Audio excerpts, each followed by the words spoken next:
Henry the Green Engine is one of the most reliable engines on Sir Topham Hatt's railway, but it wasn't always that way. When he first came to Sodor, Henry had a different shape and a small firebox. This meant that regular coal made it hard for him to build up steam properly. Oh, my boiler's grumbling. Maybe it's grumbling because you're too slow, Henry. So, Sir Topham Hatt gave him special coal, and for a while, he felt much better. But after a terrible accident, Henry was sent to Crewe, a large engine works far away. There, they gave him a whole new shape and a much larger firebox. Now, Henry runs smoothly on the rails, hauling trucks and passengers as easy as pie. Two of his favorite jobs are carrying logs from the forest and pulling the flying kipper. But both jobs can be very tiring and worrisome, especially for an engine who worries as much as Henry. Early one morning, Henry puffed into the washdown looking very tired. Gordon and James were there getting cleaned. Yuck! Another night with the kipper, Henry? I'm glad it's not me working with the smelly fish, but I still can't stand the stank. After a while, you don't even notice the smell. Who wouldn't notice that smell? Stinky fish on a stinky steamy. Black. Makes my oil curdle just thinking about it.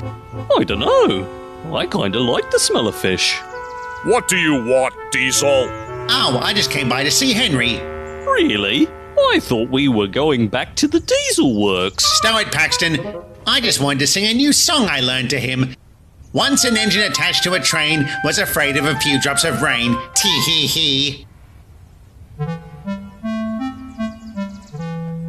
I don't get it. Oh, sorry, Diesel, but after hearing that song so many times, it doesn't bother me anymore. It's true, Diesel. Even Gordon and I are tired of the story. Although, I never get tired of hearing about the Diesel who lost his temper trying to move the wrong trucks. Which Diesel was that? Someone I know? Diesel spluttered in fury. He hated being made fun of, especially by Steamies. Then, a devious smile crept across his face. You know, Henry, I'm glad you got that new shape of yours all those years ago. Oh, can't you go bother somebody else? Wait, you are? Of course, a good thing it happened, or else Sir Topham Hatt would have scrapped you for good. He would have? That's not true. Sir Topham Hatt would never scrap me. How do you know? From what I heard, you spent all your time whining and moaning about boiler ache. Well, who hasn't complained about boiler ache? There's nothing worse than a poor puffer that keeps breaking down. Henry did not break down, Diesel. He had trouble building steam. That's why Sir Topham Hatt gave him Welsh coal, to give him a chance. Yes, but Welsh coal is expensive, isn't it? If Sir Topham Hatt didn't have all that money... He would never scrap any of his engines. But he would send away two Diesels who wasted time teasing Steamies instead of doing their work. Oh dear, we gotta hurry, Diesel. Sorry to bother you three, but we gotta go. Grr! All right, we're going. But remember what I said, Henry. If it wasn't for that new shape, you would have been another pile for the scrapyard. Oh, such a rude engine. I know. Why does Sir Topham Hatt keep letting him stay? Poor Henry didn't say anything, but he looked miserable. He never told anyone, but he always worried about being scrapped in his old shape. And he did complain a lot back in the day. A little later, Henry puffed back to the sheds for a rest, but he was feeling uneasy. Sir Topham Hatt would never scrap any of us, would he? No, don't be silly. Diesel's just trying to rattle my dome. I'm still plenty useful. I'm pretty sure I am. Maybe. As he backed towards his berth, he wasn't so sure, but he was too tired to keep worrying. So Henry rolled right into the shed and fell asleep almost before his buffers touched the bar. However, the next time Henry opened his eyes, he wasn't in the shed anymore. He was at the scrapyards, stuck in the middle of a train. But that wasn't all. Bust my boiler! My old shape!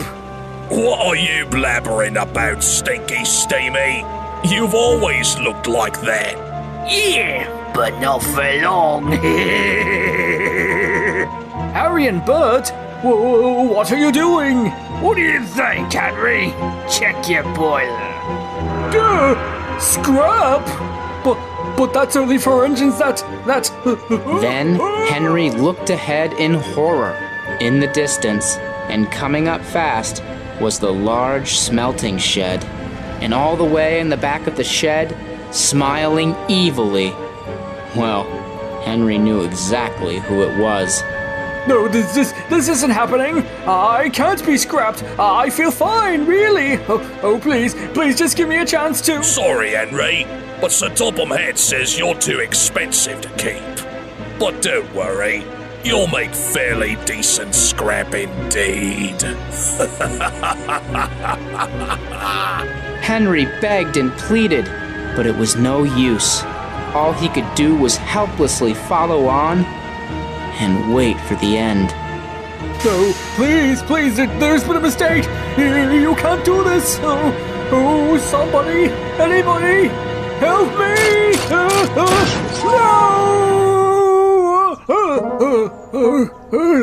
When Henry opened his eyes again, he wasn't in the scrapyards. He was safe and sound in his shed, and he was back in his new shape. Oh, thank goodness. It was only a dream. Afternoon, Henry. Hello, sir. Oh, when did you get here?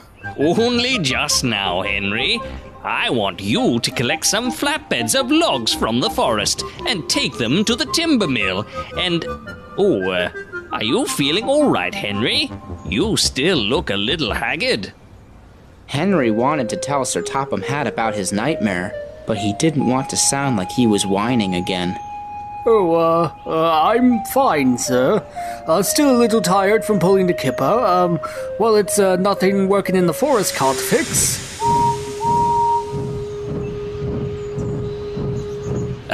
Very well. That's a good engine. Henry couldn't help but smile. He loved going to the forest, but Diesel's teasing and the horrible nightmare kept on playing in his smoke box. Oh, keep it together, Henry. Gordon and James are right. Although, there are a lot of engines I haven't seen in a while. Hank, Flora, Molly, Boko. Could he have... No, that's just silly. Right? Meanwhile, at the far end of the forest, Harvey had just finished loading logs onto the flatbeds that James had brought. Finally! I don't know why Henry likes working in the forest. It's too quiet. Ah, there you are, Henry. Feeling better? A little. Just answer me one question, James. Why haven't we seen engines like Hank, Flora, or Molly around lately? Don't you remember? Hank went back to America because he missed being on the bigger railways. Flora's always busy on the Great Waterton tramways. And Molly's working hard at the coaling plant. I just spoke with her yesterday. Oh, I knew that. I did all along. Wait, whatever happened to Boko? I haven't seen him in a while. Hello, James and Henry. Can't stop to talk today. Lots of work to do. Any other questions, Henry? I'll let you know if I think of any. Henry was feeling a little better, but he was still thinking about his terrible nightmare. He didn't even notice the points ahead were set in the wrong direction, until it was too late. Oh, I must not think about my dream. I'll try to think about trucks instead. Let me see. Hopper trucks, mail trucks, flatbeds, scrap trucks. Scrap trucks! When Henry snapped out of his daydream, he found himself in the middle of the scrapyard, surrounded by trucks filled with rusted iron and steel. Henry glanced from side to side in fright. His nightmare danced in his smoke box, and he was too spooked to even chuck. Hello? Hi, whoa, easy there, big guy. It's only me. It was Hurricane, the steelworks tank engine. He was on loan from the mainland to help Ari and Bert. Sorry, Hurricane. I thought I was going to be scrapped. Really? Well, you don't look broken. Still got steam flowing. Sorry, no such luck, Henry. You look too useful for scrapping today. I guess I must have gone down the wrong line. I was a little distracted. Distracted? By what? Well, But before Henry could say anything, they were both rudely interrupted by two familiar horns. Oh, hold that thought, Henry. I've got to deal with these two again. Hey there, my two favorite diesels. What can I do for you now? Just hurry up with those trucks, Steamy. We haven't all day. Sure thing, bosses. The minute Henry saw Ari and Bert, his nightmare came back to him at full force. You'll make fair decent scrap indeed. what are you looking at, Henry? Henry was too frightened to say anything, and instead reversed as fast as he could towards the junction. What's his problem? I don't know. Maybe he was just intimidated by how much better we are. Why couldn't Frankie work with these two? At least she'd keep them quiet. The flatbeds rattled and shook as Henry raced backwards as fast as he could. He didn't stop until he finally reached the junction back up the line. Finally, got away from those two. Henry?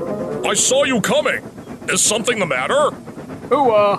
Nothing, Gordon. Just took the wrong track is all.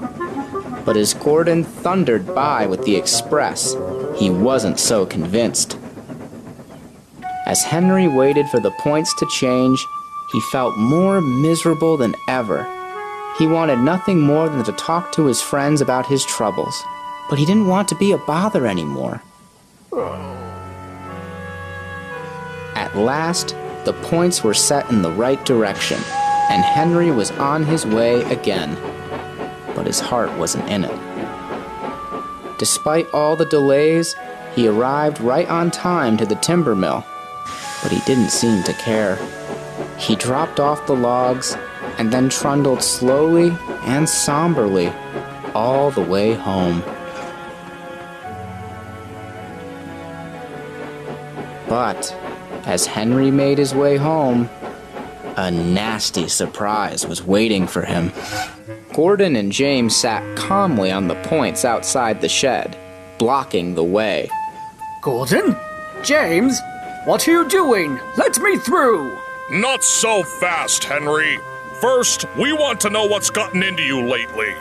What do you mean? You've been acting strange all day, asking me weird questions. Racing backwards at the junction? And Hurricane said you thought he was going to scrap you. That was, well, see, what I was doing was, Is this about what Diesel said this morning? No, of course not. Don't be ridiculous. Henry, if something's wrong, you know you can talk to us, right? Oh, well, it's not that easy, you know! How do I talk about my problems without sounding like I'm grumbling? I've done too much of that when I was in my old shape. Oh, right, that. Okay, I'll admit that Gordon and I were a little impatient about your condition. But that doesn't mean you shouldn't say what's on your mind. And trust me, there are engines that complain way more than you ever could. Just look at James. Yeah, just look at... Hey! What's all this? The three big engines knew that voice, and sure enough, there watching them was Sir Topham Hatt. Oh, sir, is something wrong? I could ask you the same thing, Henry. You've caused a lot of confusion earlier, and I wanted to make sure everything was okay, but I can tell something's not right. So what's troubling you, Henry? Henry knew he couldn't keep quiet forever. He looked at Sir Topham Hatt, Gordon, and James. Each of them wore a kind, caring face that told Henry he could tell them anything. Henry's heart felt full again. Oh. So Henry took a deep puff and told them everything.